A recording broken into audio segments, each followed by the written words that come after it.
شخص مدینہ کا رہنے والا تھا، اس نے اپنی زوجہ کو بھیجا بیوی کی خدمت میں کہ ہمیں بتائیں کہ ہمیں کس طرح رہنا چاہیے، کیا کرنا چاہیے. تو وہ آئی اور بی بی سے سوال کیا.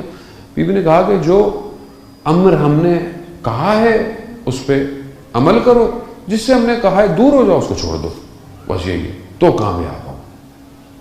وہ جب جا کے انہوں نے بتایا تو وہ شخص گریے کرنے لگ گیا، رونے لگ گیا. کہا کہ دوبارہ جا کے بی بی سے سوال کرو.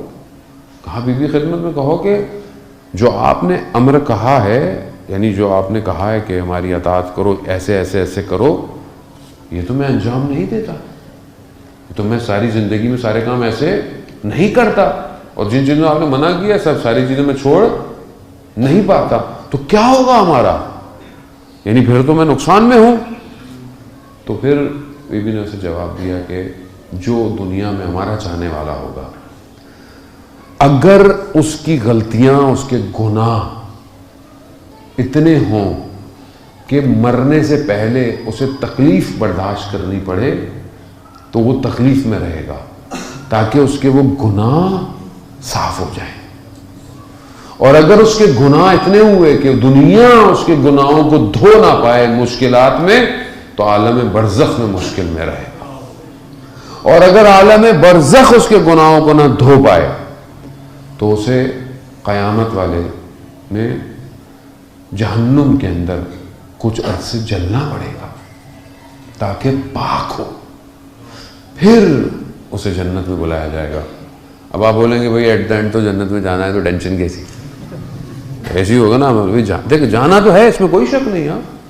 جس کے دل میں رسول حضرت محمد مصطفیٰ صلی اللہ علیہ وسلم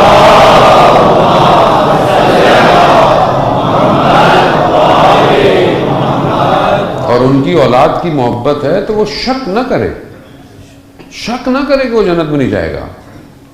لیکن اس کا مطلب یہ نہیں کہ آپ ریلیکس ہو جائیں تو بولیں بھائی ہم تو کچھ بھی نہیں کرتے. ایک دن دنیا میں تکلیف برداشت کرنا بڑا سخت ہوتا ہے. چوٹ لگ جائے، حادثہ ہو جائے، تکلیف ہو جائے، کوئی بھی مریض ہو سکتا ہے. انسان تکلیف میں رہتا ہے، درد میں رہتا ہے، تڑپتا رہتا ہے. اور پھر عالم برزخ کا تکلیف بہت سخت ہے، پھر قیامت کی تکلیف اور سخت ہے. بہتر یہ ہے کہ ہم اپنے اعمال دنیا میں توبہ کر لیں. اپنے انسان سے غلطی کس سے نہیں ہوتی، لیکن انسان توبہ کر لے. اب آپ بولیں چلو آخری ٹائم میں توبہ کر لیں گے. آخری ٹائم کس کو پتہ نہیں یہاں سے اٹھ کے ہم اگلا قدم میں نیچے اتروں، ختم ہو جائے زندگی. یہ تو نہیں کہہ سکتا کہ میں زندہ ہوں، تو میں ابھی توبہ کر لوں. اور توبہ اصل یہی ہے کہ انسان ارادہ کرے کہ پھر گناہ نہیں کرے گا، استغفار کرے، عزیزان موت اپنے آپ کو پاک کرے. اور صرف دنیا میں ایسی عام زندگی گزارنا ہمارا ہدف نہیں ہے. ہمارا اصل ہدف اپنے وقت کے امام کی نصرت ہے.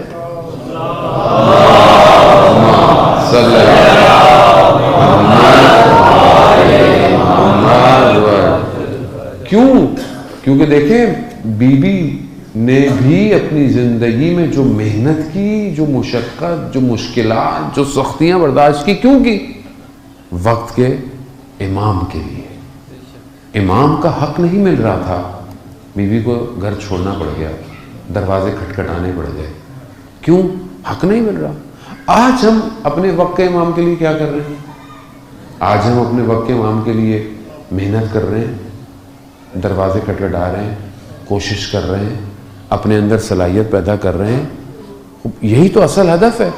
تو اس کا مطلب ہے کہ نارمل زندگی ہم نے نہیں گزارنی، اپنے وجود میں ایسی چیز پیدا کرنی ہے. وہ تبھی پیدا ہوگی کہ جب آپ معرفت کریں گے کہ میں جا کر رہا ہوں، میری زندگی کا مقصد کیا ہے، میری زندگی کا ہدف کیا ہے. چاہے میں دنیا میں کوئی بھی ہوں، باپ ہوں، بیٹا ہوں، ماں ہوں، بیٹی ہوں، بہن ہوں، شوہر ہے، بیوی ہے، کوئی بھی ہے. اس گھر کو دیکھیں، یہ گھر کی مینجمنٹ کو دیکھیں کہ حضرت سلمان فارسی فرماتے ہیں کہ میں گزر رہا تھا، میں نے دیکھا کہ بیوی چکی بھی پیس رہی ہیں، بچے کو اپنے گود میں بھی اٹھایا ہوا ہے اور قرآن کی تلاوت بھی کر رہی ہے. یعنی گویا گھر کی مینجمنٹ، گھر کے کام بھی کر رہے ہیں، بچے کی تربیت بھی کرنی ہے، ذکر الہی بھی کرنا ہے۔ تو ہم اپنی زندگیوں میں دیکھیں کہ کیا ہم یہ سارے کام کر رہے ہیں نہیں کر رہے ہیں؟